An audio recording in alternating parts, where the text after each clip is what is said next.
ಇನ್ನು ನಟ ದರ್ಶನ್ ಜೈಲಲ್ಲಿ ಬಿಂದಾಸ್ ಲೈಫ್ ಲೀಡ್ ಮಾಡ್ತಿರೋ ಬಗ್ಗೆ ಆಕ್ರೋಶ ಹೆಚ್ಚಾಗಿದೆ.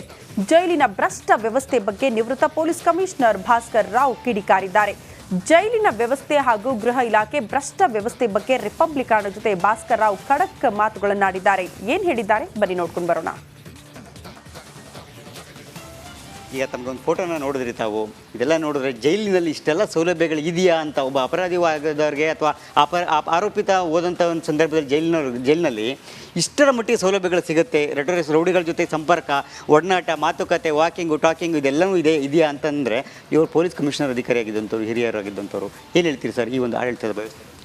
ನೀವು ಜೈಲ್ ಅಥವಾ ಯಾವುದೇ ಸರ್ಕಾರಿ ಕಚೇರಿಯನ್ನು ಇನ್ನೂ ಈ ದಿನವೂ ಪ್ರಾಮಾಣಿಕತೆಯ ತಾಣ ಅಂತ ಯಾಕೆ ಅಂದ್ಕೊಂಡಿದ್ದೀರಿ? ವಿಧಾನಸೌಧನೇ ಭ್ರಷ್ಟಾಚಾರದ ತಾಣ ಇರುವಾಗ ಏನು ಪರಪ್ಪರ ನಗರ ಸ್ವಚ್ಛಾಗಿರಬೇಕು ಅಂತ ಇದೆಯಾ?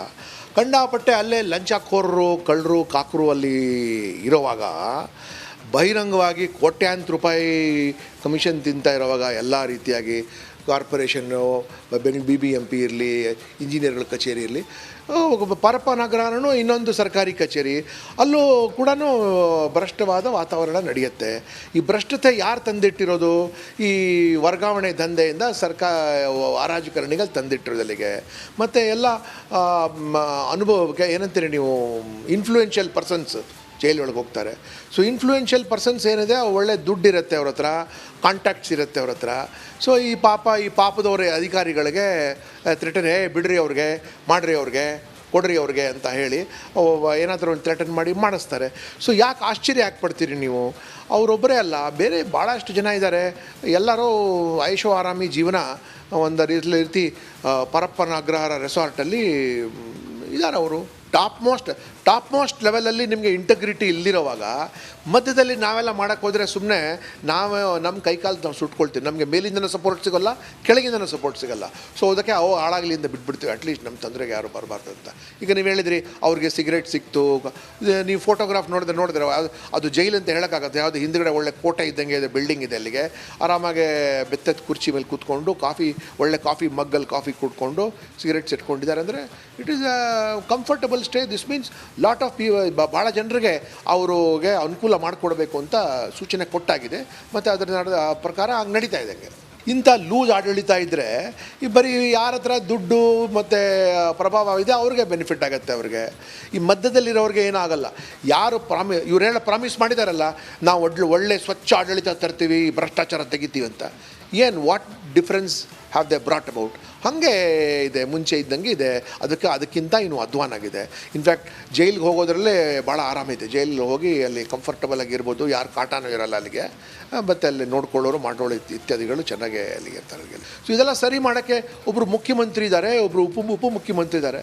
ಎಲ್ಲ ಸರಿಗಿದೆ ಅಂತ ಅವರೇ ತಲೆಯಿಂದ ಕಾಲುವರೆಗೂ ಭ್ರಷ್ಟತೆಯಲ್ಲಿರುವಾಗ ಏನು ನೀವು ಎಕ್ಸ್ಪೆಕ್ಟ್ ಮಾಡ್ತೀರಾ ನೀವು? ಪಾಪ ಜನಸಾಮಾನ್ಯರು that only suffer for this, that's all. ಕೆಲವು ವ್ಯವಸ್ಥೆ ಸುಧಾರಣೆ ಆಗಬೇಕು ಅಂತಕ್ಕಂಥ ಪ್ರತಿಯೊಬ್ಬರು ನಾಗರಿಕರು ಕೂಡ ಒಂದು ಅಭಿಲಾಷೆ ಇರುತ್ತೆ. ಸೊ ಈ ನಿಟ್ಟಿನಲ್ಲಿ ತಮ್ಮ ಕೊನೆ ಪ್ರಶ್ನೆ ನಾನು ಕೇಳ್ತಾರೆ ನಿಮಗೆ, ನೇರವಾಗಿ ಗೃಹ ಇಲಾಖೆಗೆ ಒಂದೆರಡು ಸಲಹೆ ಕೊಡೋದಾದರೆ ಏನು ಕೊಡ್ತೀವಿ? ಏನು ಸಲಹೆ ಕೊಡೋ ಅವಶ್ಯಕತೆ ಇಲ್ಲ. ಎಲ್ಲ ಕೆಲಸ ಗೊತ್ತಿದೆ ಅವ್ರಿಗೆ. ಸರಿಯಾಗಿ ಕೆಲಸ ಮಾಡಲಿ, ಪೊಲೀಸ್ ಆ್ಯಕ್ಟ್ ಪ್ರಕಾರ, ಪೊಲೀಸ್ ಮ್ಯಾನ್ಯುವಲ್ ಪ್ರಕಾರ ಕೆಲಸ ಮಾಡಲಿ, ಮತ್ತು ಅವರು ಸಂವಿಧಾನದ ಪ್ರಕಾರ ಕೆಲಸ ಮಾಡಲಿ, ಸಾಕು ಅಷ್ಟೇ.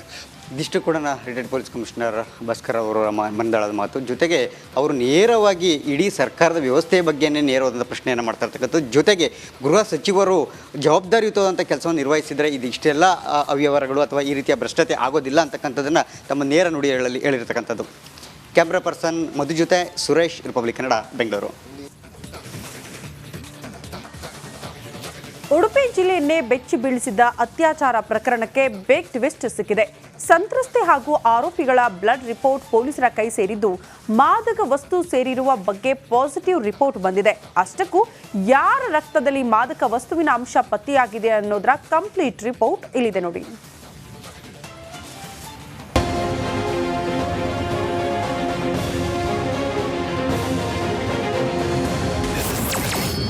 ಕಾರ್ಕಳದಲ್ಲಿ ಯುವತಿಯ ಅತ್ಯಾಚಾರ ಕೇಸ್ಗೆ ಟ್ವಿಸ್ಟ್. ಪೊಲೀಸರ ಕೈ ಸೇರಿದ ಯುವತಿಯ ಬ್ಲಡ್ ರಿಪೋರ್ಟ್.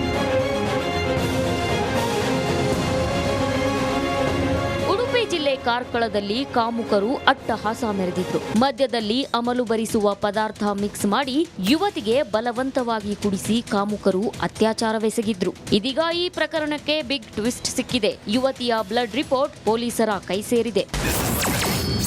ರಕ್ತದಲ್ಲಿ ಮಾದಕ ವಸ್ತುಗಳಿರೋ ಬಗ್ಗೆ ಪಾಸಿಟಿವ್ ವರದಿ. ಯುವತಿಯ ಬ್ಲಡ್ ರಿಪೋರ್ಟ್ ಪೊಲೀಸರ ಕೈ ಸೇರಿದ್ದು, ರಕ್ತದಲ್ಲಿ ಮಾದಕ ವಸ್ತುಗಳಿರುವ ಬಗ್ಗೆ ಪಾಸಿಟಿವ್ ವರದಿ ಬಂದಿದೆ. A1 Altaf, A2 Richard blood report negative ಬಂದಿದೆ. ಡ್ರಗ್ಸ್ ನೀಡಿರುವ ಬಗ್ಗೆ ಖುದ್ದು ಆರೋಪಿ ಅಲ್ತಾಫ್ ಪೊಲೀಸರ ಎದುರು ತಪ್ಪೊಪ್ಪಿಕೊಂಡಿದ್ದಾನೆ. ಸೀಸ್ ಮಾಡಿರೋ ಕಾರಿನಲ್ಲಿ ಪತ್ತೆಯಾದ ಪುಡಿಯನ್ನು FSLಗೆ ರವಾನಿಸಲಾಗಿದೆ. ಯಾವ ಮಾದರಿಯ ಅಮಲು ಪದಾರ್ಥ ಎಂಬ ಬಗ್ಗೆ ಶೀಘ್ರದಲ್ಲೇ ವರದಿ ಬಹಿರಂಗವಾಗಲಿದೆ. ಅಲ್ತಾಫ್ ಡ್ರಗ್ಸ್ ಪಡೆದ ಸ್ಥಳದ ಬಗ್ಗೆ ತನಿಖೆ ನಡೆಸಲಾಗುತ್ತಿದೆ. ಇನ್ನು ಸಂತ್ರಸ್ತೆ ಚೇತರಿಸಿಕೊಂಡ ಬಳಿಕ ಪೊಲೀಸರು ಜಡ್ಜ್ ಮುಂದೆ ಹೇಳಿಕೆ ಪಡೆಯಲಿದ್ದಾರೆ. ಅವನು ಗಾಡಿನಲ್ಲಿ ಇದ್ದ ಒಂದು ಪುಡಿಯನ್ನು ತೋರಿಸಿ ಇದನ್ನೇ ಹುಡುಗಿ ತಗೊಂಡಿದ್ದು ಎಂದು ತೋರಿಸಿದ್ದಾನೆ. ಈ ಪುಡಿಯನ್ನು ನಾವು ಈಗ FSLಗೆ ಕಳಿಸಿ ಅದು ಯಾವ ಡ್ರಗ್ ಎಂದು ವೆರಿಫೈ ಮಾಡ್ತೀವಿ. ಮತ್ತೆ ಇದೇ ಡ್ರಗ್ ಅನ್ನು ಹುಡುಗಿಗೆ ತಗೊಂಡಿದ್ದ ಡ್ರಗ್ ಎಂದು ಕಂಪ್ಯಾರಿಸನ್ಗೆ ಕಳಿಸ್ತೀವಿ. ಇದರ ಸಲುವಾಗಿ ಕಾರ್ಕಳ ಟೌನ್ ಪೊಲೀಸ್ ಸ್ಟೇಷನ್ನಲ್ಲಿ ಸೆಪರೇಟ್ ಪ್ರಕರಣ ಒಂದು ದಾಖಲಾಗಿದೆಯೇ, ಈ ಡ್ರಗ್ ಅನ್ನು ಎಲ್ಲಿ ತಗೊಂಡಿದ್ದಾರೆ ಮತ್ತೆ ಡ್ರಗ್ ಎಲ್ಲಿಂದ ಬಂದಿದೆ ಎಂಬುದರ ಬಗ್ಗೆ ಕ್ರೈಮ್ ನಂಬರ್ 146/2024. ಅತ್ಯಾಚಾರ ಪ್ರಕರಣದ ತನಿಖೆ ಚುರುಕುಗೊಂಡಿದೆ. ಆರೋಪಿಗಳಿಗೆ ಡ್ರಗ್ ಸಿಕ್ಕಿದ್ದೆಲ್ಲಿ, ಈ ಕೃತ್ಯದಲ್ಲಿ ಇನ್ನು ಯಾರ್ಯಾರು ಭಾಗಿಯಾಗಿದ್ದಾರೆ ಅನ್ನೋದು ತನಿಖೆ ಬಳಿಕ ಗೊತ್ತಾಗಬೇಕಿದೆ. ಹರೀಶ್ ಪಾಲೆಚಾರ್, ರಿಪಬ್ಲಿಕ್ ಕನ್ನಡ, ಉಡುಪಿ.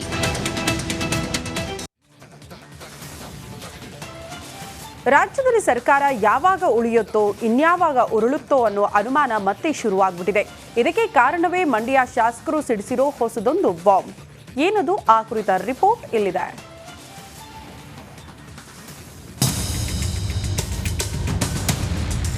50 ಕೋಟಿಯಿಂದ 100 ಕೋಟಿಗೆ ಹೋಗಿದ್ದಾರೆ. 100 ಕೋಟಿ ಕೊಡ್ತೀವಿ.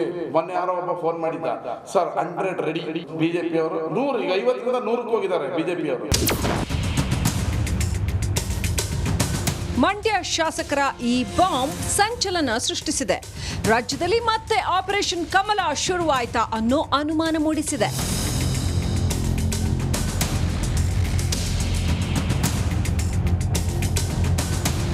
ಹೌದು, ರಾಜ್ಯದಲ್ಲಿ ಸರ್ಕಾರ ಕೆಡುವುದಕ್ಕೆ ಕಾಂಗ್ರೆಸ್ ಶಾಸಕರಿಗೆ ಆಫರ್ ಮೇಲೆ ಆಫರ್ ನೀಡಲಾಗ್ತಿದೆಯಂತೆ. ಕಾಂಗ್ರೆಸ್ ಶಾಸಕರಿಗೆ 100 ಕೋಟಿ ಆಫರ್ ಕೊಟ್ಟು 50 ಶಾಸಕರ ಖರೀದಿಗೆ ಪ್ರಯತ್ನ ನಡೆದಿದೆ ಅಂತ ಮಂಡ್ಯದ ಕಾಂಗ್ರೆಸ್ ಶಾಸಕ ಗಣಿಗ ರವಿಕುಮಾರ್ ಆರೋಪಿಸಿದ್ದಾರೆ. ಅಲ್ಲದೆ ತಮಗೂ ಅಪರಿಚಿತನೊಬ್ಬ ಫೋನ್ ಮಾಡಿದ್ದ ಎಂದಿದ್ದಾರೆ. ಈಗ 50 ಕೋಟಿಯಿಂದ 100 ಕೋಟಿಗೆ ಹೋಗಿದ್ದಾರೆ. 100 ಕೋಟಿ ಕೊಡ್ತೀವಿ. ಮೊನ್ನೆ ಯಾರೋ ಒಬ್ಬ ಫೋನ್ ಮಾಡಿದ್ದ, ಸರ್ 100 ರೆಡಿ. ಎಲ್ಲಿಗೆ ಬರ್ತೀರಾ? 50 ಜನ MLAಗಳನ್ನ ಪರ್ಚೇಸ್ ಮಾಡೋಕ್ಕೆ ಬಿಜೆಪಿ ಅವರು 100, ಈಗ 50ರಿಂದ 100ಕ್ಕೆ ಹೋಗಿದ್ದಾರೆ ಬಿಜೆಪಿ ಅವರು. ನನಗೆ ಯಾರೋ ಒಬ್ಬ ಫೋನ್ ಮಾಡಿದ್ದ, 100 ಕೋಟಿ 100 ಕೋಟಿ ನೀನು ಈಗ ಯಾವನ ಗಿಡಿಯೋ ನೀನು ಹಿಡ್ಕೊಂಡು ಹೋಯ್ತಲ್ವಾ ಅಂತ ನಾನು ಅವ್ರಿಗೆ ಫೋನ್ ಮಾಡೋಣ ಅಂತಿದ್ದೆ. ಹಿಂಗೆ ದಿನನಿತ್ಯ ನಮ್ಮ ಸರ್ಕಾರ ಬೀಳಿಸ್ಬೇಕು ಅಂತ ನೋಡ್ತಾ ಇದ್ದಾರೆ. 50ರಿಂದ ಈಗ 100 ಕೋಟಿ ಆಫರ್ಗೆ ಹೋಗಿದ್ದಾರೆ.